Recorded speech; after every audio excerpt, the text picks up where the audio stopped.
Hello and welcome back to Witchy-Woo Tarot. My name is Chris and this reading is for the general collective of Scorpio. It will not be for everyone watching, so if it resonates with you, please let me know in the comments. And if not, be sure to check your moon, rising, and Venus signs for messages you need to hear. And remember, time, energy, and gender are fluid, so feel free to reverse roles however you see fit. And don't forget to like, share, and subscribe to my channel. So thank you so much to my new and returning subscribers. Your love and support on this channel is so appreciated and so loved. So thank you so much for your likes, your comments, your subscriptions. I can't thank you enough, and please keep those comments coming because I love hearing from you. And if you don't already, be sure to connect with me on social media as well.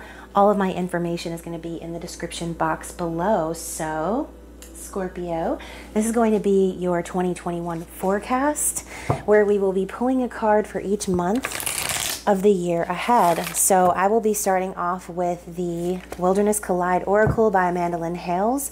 I will be linking all of her information in the description box below so that you can check out her shop as well as her amazing artwork.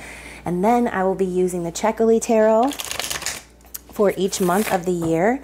So yeah, this one's for you, Scorpio. Keep in mind, take what resonates, don't force the rest to fit. And be reminded that this is a forecast, so it's intended to pick up on the energy of what's to come. If it doesn't really make sense right now, it may very well make sense down the road, and for that reason, I do urge you to jot this down in a tarot journal or archive this video in your library. That way you can look at it from time to time and see how it resonates, and of course, shoot me an email when the messages come through. So let's see what your card of the year is, Scorpio. Why did I just want to say Scorpio, Scorpio, Scorpio?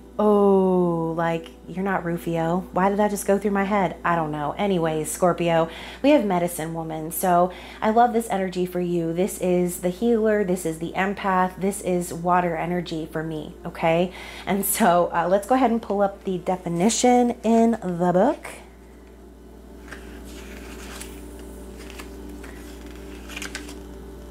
Because not only is Amanda a great artist, but I believe she's also a great author. So let's read what she has to say for this card. We have the Medicine Woman is calling you now to step into your healing powers. It is time to work towards healing in an area of your life or to help another in an area you have already traversed. You have wisdom, you have medicine, and you have what someone else might need right now. If you think that you are not capable, know that this is folly. Folly means bullshit, by the way. So be open to whomever the universe might bring to you in the coming months, as they might be for your healing journey as well as you for theirs. So really tap into that water energy, Scorpio. Allow yourself to not only heal yourself, but, you know, just step into that healing energy. You never know. Your words might be healing to someone, and you don't even know how you've impacted them until later on in life. So let's see what we have from the Checkily Tarot. You know, I looked up how to pronounce Checkily, and that was the Italian way to say it, so I just went with it. Let's see what we have for you, Scorpio, for the year 2021. No, I am not taking jumpers, but I'm going to shuffle real fast and see what we have. What is the energy for Scorpio, please? Bear with me, the cutting is taking a lot longer than normal because my nails are a lot longer than normal. So let's see what we have for January. We have the Seven of Cups starting out the year. Make sure that the cards look halfway decent. February, we have the Two of Pentacles. March, the Eight of Swords.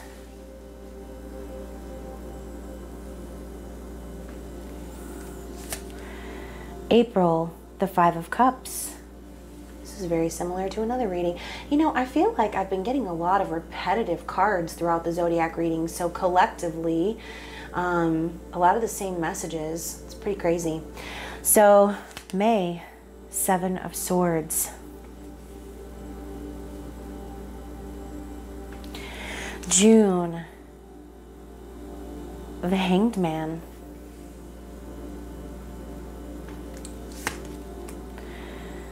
July, the Eight of Wands.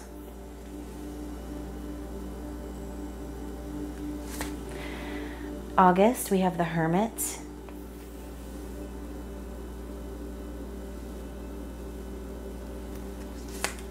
September, we have the Eight of Pentacles.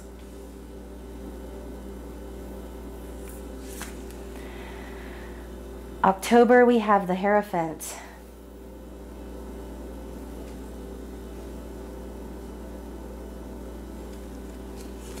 November, the Five of Wands.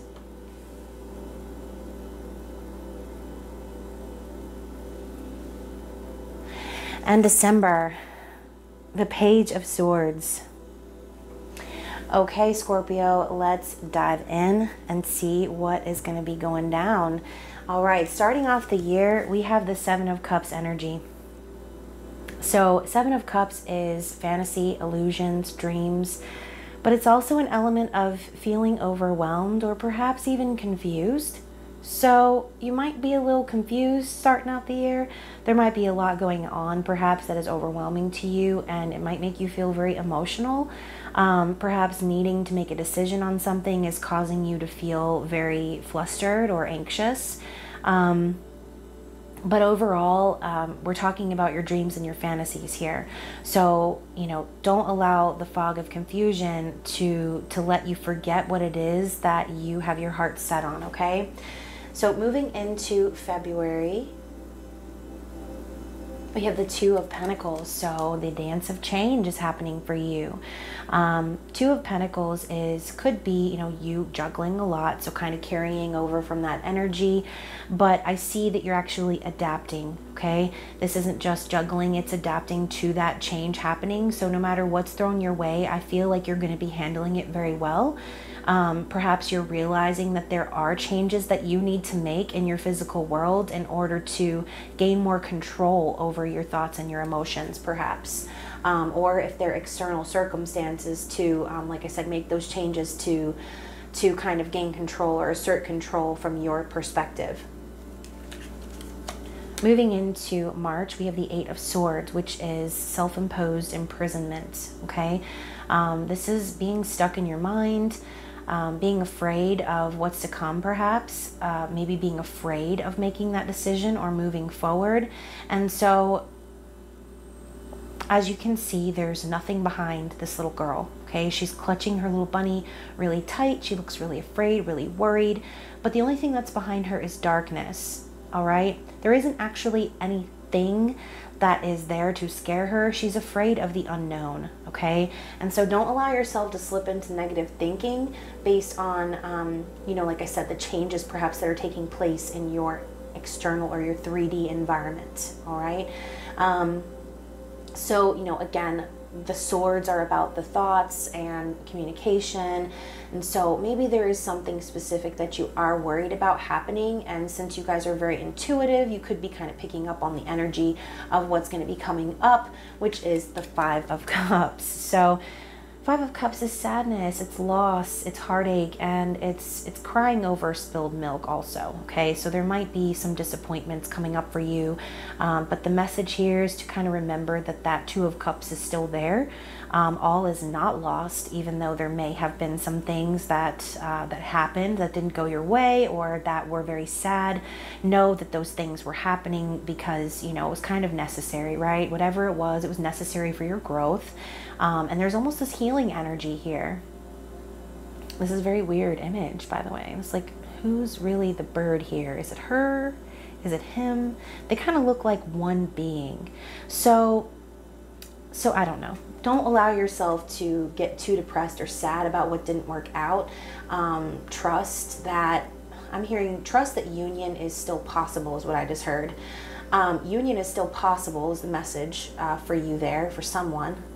And, you know, again, things that didn't work out, perhaps that you were picking up on energetically that might not have gone your way. It was there because all of that is taking you to the next level. Okay, so in May, we have the Seven of Swords. This is also kind of creepy. We have this kind of stalker type energy, someone watching her from behind as she's like tra-la-la walking with my floating fish balloon. But Seven of Swords we know is sneaky energy. It's perhaps, you know, being secretive, strategizing, planning, and I feel sort of like a level of dishonesty here too.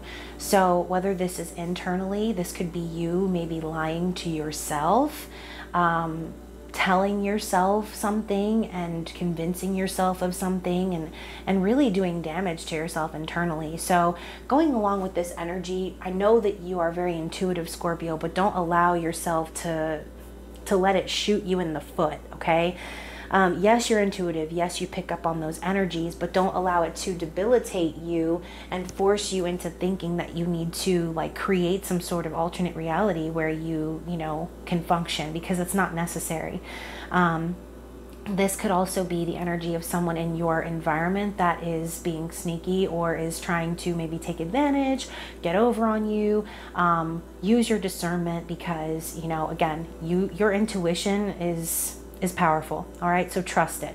But if the other story is for you and you are lying to yourself about something, I think that you're going to be gaining much clarity in June as we approach the summer months. Okay, with the Hanged Man, whatever your situation was in May, excuse me, it could be about communication. Maybe someone's not communicating with you honestly. Maybe you're not communicating with someone honestly. Sorry, my throat's acting up all of a sudden. The Hanged Man is enlightenment. It's seeing things from a new perspective. And so as you can see, the card here is different from the Hanged Man. We have two individuals, but they're actually one, okay? And so this card has come up quite a bit in the zodiac readings as well. This reminds me of twin flames being of the same like soul, right? But of a different body. And so there's this element of like being attached. And I think perhaps for some of you, you could be realizing, you know, like I said, with this energy here, maybe thinking like union wasn't possible, feeling overwhelmed or scattered or upset or sad about what didn't work, realizing that it is possible, right? But a change of perspective is necessary in order for you to achieve that, is what I'm hearing. So the Hanged Man also is kind of that element of feeling stuck or trapped. But I don't think that anyone's trapped here. I think that they're actually enjoying being together. Oh my gosh, that's so creepy. Like they both almost looks like their necks are cut open. Oh my gosh, this deck is creepy, but I love it so much. So new perspectives, shift in mentality is happening for you in the month of June. And in July, we move on to the 8 of Wands. So it's almost like as soon as you shift your perception, passion comes in. Passionate messages, communication. This is also love at first sight. Lover's arrows, Cupid's arrow. Text messages flying back and forth.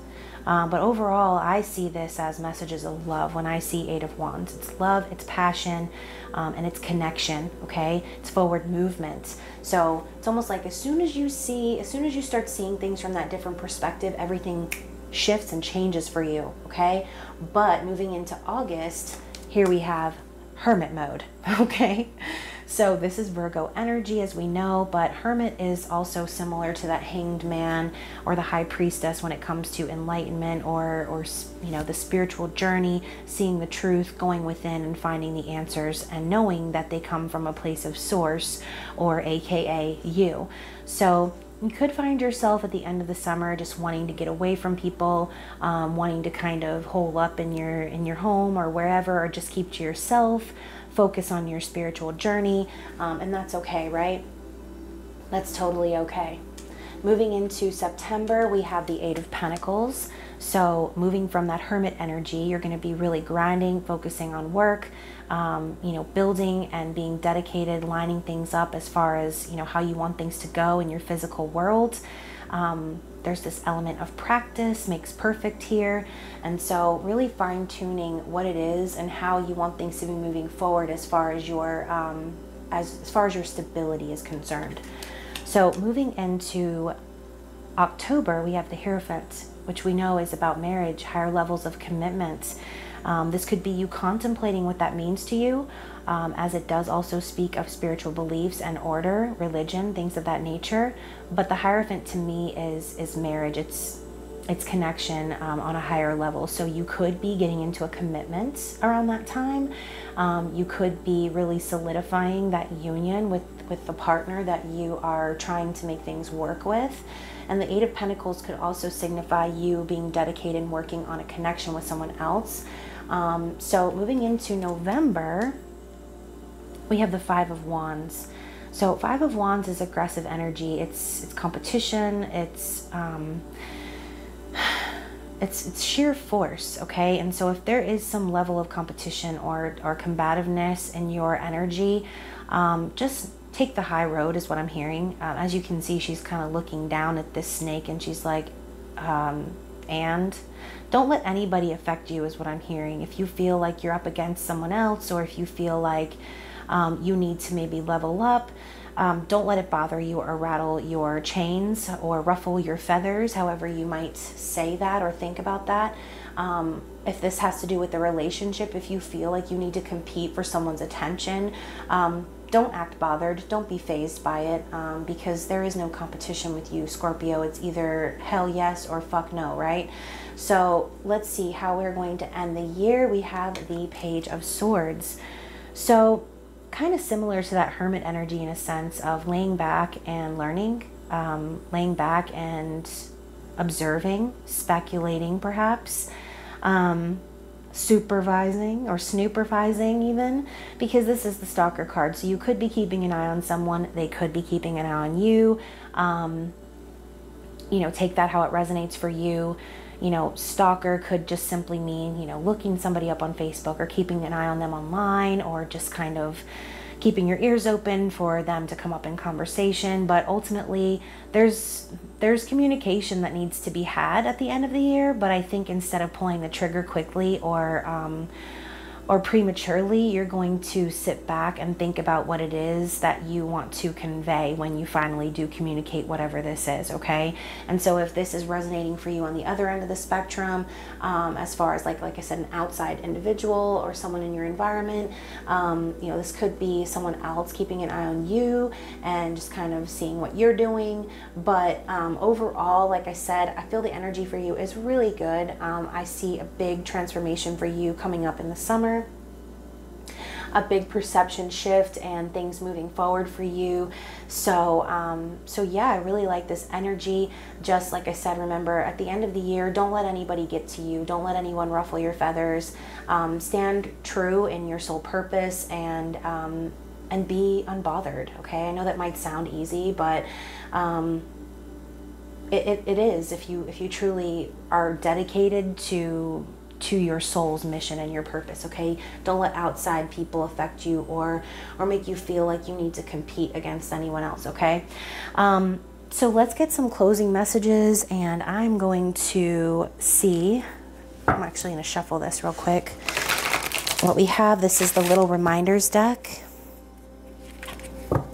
And this could be advice from Spirit, or mantra for you that will be relevant throughout the year.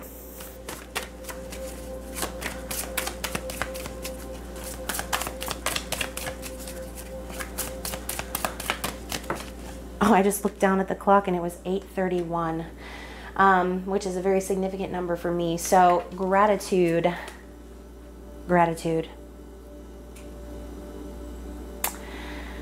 One of the most important parts of manifestation is gratitude, okay? Allowing yourself to be thankful in advance for what you're calling in opens up the timeline and aligns you vibrationally with receiving what it is that you are after. So let's see what the mantra is. I'm grateful for and appreciate all the abundance I have in my life today.